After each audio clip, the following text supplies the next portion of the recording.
So let's just dive right in.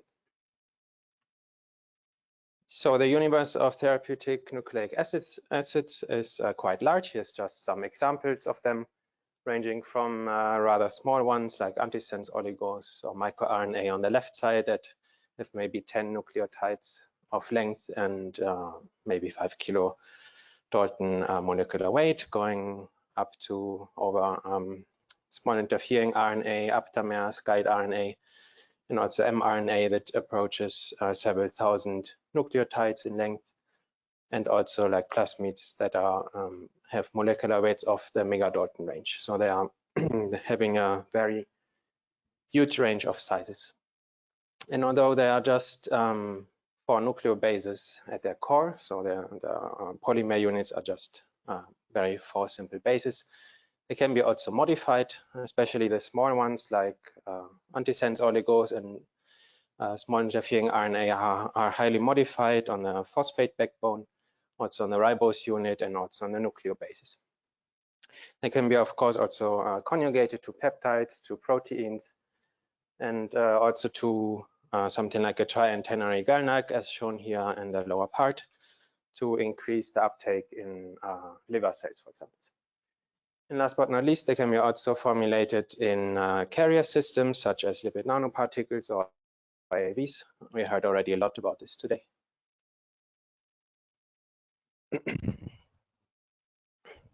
So wait 1 second. Yeah. So the critical quality attributes of nucleic acid therapeutics are not as well defined yet as we are used to for protein therapeutics. However, there are many that are quite clear, like identity, integrity, and purity or quantity. But there are also some special ones, especially for the encapsulated ones on the left side, that are encapsulation efficiency or empty full ratio, but also vector size or polydispersity or surface charge. And today I will give you some examples of analytical techniques that are applied for determination of identity, integrity, but also special features such as poly-A tail distribution and also encapsulation efficiency. So although nucleic acids at the core are all the same, from an analytical standpoint, the size is very important to choose the right analytical technique. Here in this case, mostly for purity, identity, integrity, and quantity. On the left side, it's mostly the smaller ones, oligonucleotides 10 to 100 bases, where mass spectrometry coupled to chromatography is one of the best techniques that you can apply. But for larger ones, like in the middle, mRNA or single-stranded DNA from AAVs or plasmids on the right side, mass spectrometry is not so strong anymore. So there we need other techniques like capillary gel electrophoresis, or of course, sequencing, PCR, and so on. So let's start with some examples of the small one, the oligonucleotides. Here an example of the small interfering RNA with 2 chromatographic techniques. One is ion pair reversed phase in the more denatured state, high temperature, so the double-stranded RNA denatures on column, so we get 3 peaks, the red trace. We have a bit of the double-stranded variant, but also the sense and the antisense separated from the double strand. And below, this is the helix separation that is more native, so the double strand stays intact, and we see just 1 peak for the main compound. And the benefit is we can couple this to mass spectrometry. So here the ion pair reversed phase in the denatured state, 3 peaks, and from all of these 3 peaks we can get mass spectra data. So we can get isotopically resolved high resolution data to confirm the molecular weight from the double strand, sense and antisense, also confirming the GalNAc conjugate. And over MSMS, we can also confirm the sequence or determine if there are any modifications in the sequence. And also all these small minor peaks that you can see, they can be identified if they are high enough in intensity, of course. So overall, with LCMS, we can characterize these kind of molecules to the very detail. But then if we go to a larger RNA, here single guide RNA used for CRISPR-Cas, for example, it has 100 nucleotides. That's already a quite large molecule. Here compared to a size standard, the grade trace 10 to 180 MERS, just a mix of these different lengths. We see the chromatographic resolution is already much lower for the larger ones. So we don't have so good separation efficiency here anymore. So here the mass spec is even more important. So just UV detection is not enough. So on the right side, you can see the main peak, the single guide RNA main peak, then high molecular weight forms and also short MERS on the left side, lower retention time range. And from the main peak, we can determine the molecular weight, in this case only average weight, but 32 kilodalton. So this is completely fine. But also under this main peak underlies a variant that has 16 Dalton less, that almost correlates with the main peak. So if we would just have optical detection, we wouldn't be aware that this variant is even there. And this is a oxidation or phosphosulfonate to phosphate conversion that can generally happen by degradation. And of course, these larger molecules like single guide RNA, to fragment them with MS-MS experiments is not so easy anymore. And with larger ones is absolutely not possible anymore. So now we are coming more to the larger ones, to the ones here in the middle, the mRNA and also plasmids, where we see a limitation for mass spec. So their capillary gel electrophoresis is one of the strongest techniques to assess the integrity and purity. This is a size standard from 200 to 6,000 nucleotides, so very large, like in the range of the COVID vaccine mRNA size. And we can see also the large ones we can baseline separate here with capillary electrophoresis. This is generally not possible with chromatography, so that's very unique. And this technique we can also then apply to check the integrity of an mRNA, here in this case 918 bases. And we see this aligns with the size standard very well. The blue peak is the main peak. And we also see some small fragments that we can separate from here. So with this, we can determine a purity. But of course, the identity we cannot confirm with capillary electrophoresis. For this, Sanger sequencing or next generation sequencing, of course, is still the gold standard. But these techniques combined are very powerful. Of course, we can also do something here with mass spec for mRNA, but for this we need to use digestion. Critical quality attributes are 5-cap identity and capping efficiency, really important, and also the poly A tail length and size distribution. So for this, we can use an RNase digestion, extract the poly A tail and the 5-cap in a sample prep, and analyze this with mass spectrometry to confirm the length and the identity.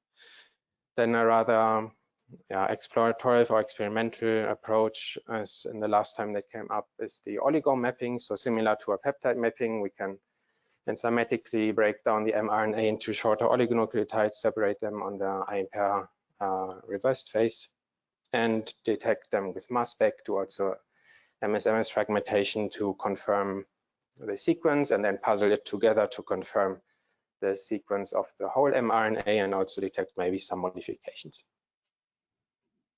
And last but not least, we can also digest the mRNA completely down into single nucleotides. So there we have ideally only the 4 nucleobases remaining, but we would also see, of course, some modifications. Then another example for a very large nucleic acid therapeutic is capillary gel electrophoresis of plasmid DNA. So the variant that you normally want is the supercoiled form that you see on the upper left. And during degradation, shearing forces, handling, one strand can break or both strands can break. So you can have an open circular form or also a linearized form, and these are not wanted. So again, with capillary gel electrophoresis, we can separate these variants. Here's a mixture of 2 plasmids. So we have 2 supercoiled intact plasmids here that are the large peaks in the middle. And also from both of these plasmids, we had a linearized form and the open circular form that can be also baseline separated. This is again something very unique for capillary electrophoresis. Anion exchange can also do this, but not as well. So with this, we are leaving the nucleic acids that are simply formulated, and now we're going more to the encapsulated ones. And here we also separate this in 3 categories. On the left side, the molecular level, so we would break down the construct into its subunits and analyze the lipids. The same for AAVs, we can analyze the capsid proteins, and of course the payload, the RNA or DNA, and process-related impurities, such as residual solvent from the LNP production or host cell DNA, and so on. Of course, there are also LC and MS are really strong, but of course also PCR, ELISA, NMR, and so on. Then in the middle, on the intact level, we want to keep the construct as intact as possible. And here we assess more size, charge, polydispersity. Maria was talking about this a lot today with DLS, Taylor dispersion, A4 malts, and so on. And also the encapsulation efficiency is, or empty full ratio is a very important critical quality attribute that can be assessed with AUC, microscopy, and of course capillary electrophoresis also. Last but not least, the potency is also very important. Cell-based bioassays to assess the potency with ELISA or also LCMS or CE. So starting on the molecular level with lipid analysis from the LNP. So we break down the lipid and analyze the lipids to confirm that the right identity of the lipids is present, the right concentration, also the right ratio. Also to see degradation products or byproducts. It's normally done here on a reversed phase with a CAD detection because they don't have normally fluorophores, so UV detection is generally not a good idea. And on the lower retention time range, we see more the pegylated lipids. These peaks look really broad, but this is normal because the PEG chain is polydispersed, so we have different PEG lengths that we start already here to separate. And cholesterol is very typical. And then in the higher retention time range are the ionizable lipids. We also saw a lot about this today. So these 4 traces are just 4 different LNP systems that were analyzed. Also, the CAD is very good in quantification. Of course, these methods can be also coupled to mass spec, but some lipids are not so well analyzed with mass spectrometry. Then, similar to the lipids from the LNP, we can also analyze the capsid proteins of the adeno-associated viral vectors. So the virus has a shell that protects the single-stranded DNA, for example, that we can denature to release the proteins. There are generally 3 proteins, VP1, 2, and 3. And these can be then fluorescently labeled with a fluorescent label and then analyzed by capillary gel electrophoresis or CSDS, as you see on the lower left side, where we have the VP1, 2, and 3. These are 3 different serotypes. They all contain VP1 to 3, and the normal ratio is 1 to 1 to 10. So this can be assessed. But of course, we can also do standard molecular weight determination by LCMS. Here, the separation is not as good as for the capillary gel electrophoresis, but we can, of course, deduce the average molecular weight to confirm the molecular weight and also glycosylation and so on. And of course, we can also do peptide mapping, so a tryptic digest or with other enzymes to confirm the sequence and also post-translational modifications. We also saw today already a lot of microscopy images. So this is again cryo-EM of LNPs, where we see different sizes, different filling degrees. Some are empty, some are full, some mRNA is outside. This is very visual, but it's very difficult to assess to say this product is good or bad. And also for the TEM of the adeno-associated viral vectors, we can see these balls, they are much more homogeneous than the LNPs, but we also see some that are black inside or white inside. The black ones, they are not filled, so they are just the capsid shell without any filling. The white ones are filled with nucleic acid filling. But this is not easy to assess, so we also have other techniques that can substitute microscopy. For example, analytical ultracentrifugation, where It's like a centrifuge with a detection window for optical detection, where you apply a centrifugal force to your sample and they sediment depending on their molecular weight.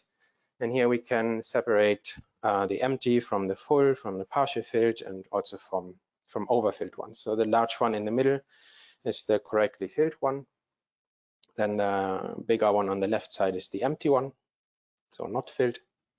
And between these two is partially filled, and then we also have some higher molecular weight things that might be aggregates or overfilled particles. And this is currently the gold standard for AIV analysis. And yeah, Solvias has this also running under GMP. That is something very unique.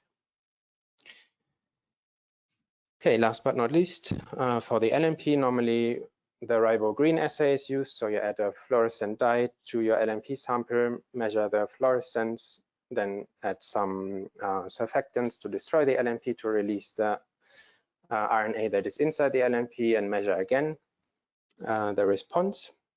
But this can be a bit prone to error. So our CE experts, they developed another approach that is a bit more elegant. So we again add to our sample a fluorescent dye that is labeling the mRNA that is outside, maybe also the one that is inside, but here in this case it doesn't matter because we inject this labeled sample in the capillary zone electrophoresis, and only the free mRNA that was outside is migrating to the detector, or at least is migrating different than the LNP itself. So we get a peak for the free mRNA that was outside, and then again we destroy with surfactants the LNP so that the total mRNA is released. And again we separate it on the CZE to determine the total mRNA, and with this we can then finally determine an encapsulation efficiency. So with this, I want to end my talk. I thank you very much for your attention. And if you have some questions, please let me know, or we can chat later.